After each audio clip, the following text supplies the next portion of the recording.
ക്ഷേത്രങ്ങളെ രാഷ്ട്രീയവൽക്കരിക്കുന്ന, വിശ്വാസത്തെ വർഗീയതയാക്കി വോട്ടു കൊയ്യാനുള്ള സംഘപരിവാർ ശ്രമങ്ങൾക്ക് വൻ തിരിച്ചടി. കേരളത്തിലെ ക്ഷേത്രങ്ങളിൽ രാഷ്ട്രീയ സംഘടനകളുടെ അടയാളമോ കൊടിതോരണങ്ങളോ വേണ്ടെന്ന് സർക്കാർ നിർദ്ദേശം നൽകി. മത സാമുദായിക സ്പർദ്ധയുണ്ടാക്കുന്ന പ്രചരണ വസ്തുക്കൾ ക്ഷേത്രങ്ങളിലും വേണ്ടെന്നാണ് കേരള സർക്കാർ നിർദ്ദേശം.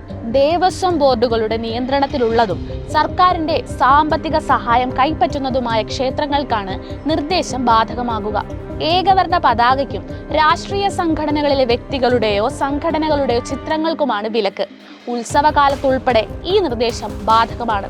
സർക്കാർ ഉത്തരവ് എല്ലാവർക്കും കാണത്തക്ക വിധം ക്ഷേത്രങ്ങളിൽ പ്രദർശിപ്പിക്കണമെന്നും നിർദ്ദേശമുണ്ട്. ഉത്തരേന്ത്യൻ ക്ഷേത്രങ്ങളാകെ RSS ശാഖകളാക്കി മാറ്റുന്ന സംഘപരിവാറിന്റെ വർഗീയ രാഷ്ട്രീയത്തിനെതിരെയുള്ള ചെറുത്തുനിൽപ്പാണ് കേരളവും ഇപ്പോൾ ദേവസ്വം ബോർഡും കൈക്കൊണ്ടിരിക്കുന്നത്. നേരത്തെ ഇതേ വിഷയത്തിൽ ഹൈക്കോടതിയും സമാനമായി ഇടപെട്ടിരുന്നു. ക്ഷേത്രങ്ങളിൽ RSS ശാഖകളെ നിരോധിച്ചുള്ള കോടതി വിധിക്കു പിന്നാലെയാണ് സർക്കാരിന്റെ കർശന നിർദ്ദേശം. ക്ഷേത്രങ്ങളിൽ RSS ശാഖകൾക്ക് വിലക്കേർപ്പെടുത്തിയ ഹൈക്കോടതി വിധി കർശനമായി നടപ്പാക്കണമെന്ന് ചൂണ്ടിക്കാട്ടിയ തിരുവിതാംകൂർ ദേവസ്വത്തിന്റെ സർക്കുലർ വലിയ വിവാദങ്ങൾക്ക് വഴിവെച്ചിരുന്നു. ക്ഷേത്രങ്ങളിൽ RSSന്റെ കൊടികൾ സ്ഥാപിക്കരുതെന്നായിരുന്നു ദേവസ്വം ബോർഡിന്റെ നിർദ്ദേശം. ആചാരമര്യാദയ്ക്ക് വിരുദ്ധമായി ക്ഷേത്രവളപ്പിൽ സംഘം ചേരുന്നതും നാമജപഘോഷവും നിരോധിച്ചിരുന്നു.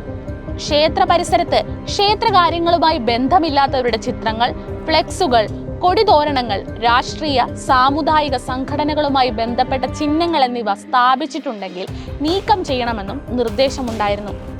RSSും വർഗീയത പ്രചരിപ്പിക്കുന്ന ചില പ്രാദേശിക സംഘടനകളും ക്ഷേത്ര മര്യാദകൾക്ക് വിരുദ്ധമായി പ്രവർത്തിക്കുന്നുവെന്ന് ഭക്തരിൽ നിന്ന് പരാതികൾ ലഭിച്ചതിനെ തുടർന്നായിരുന്നു ദേവസ്വത്തിന്റെ നീക്കം.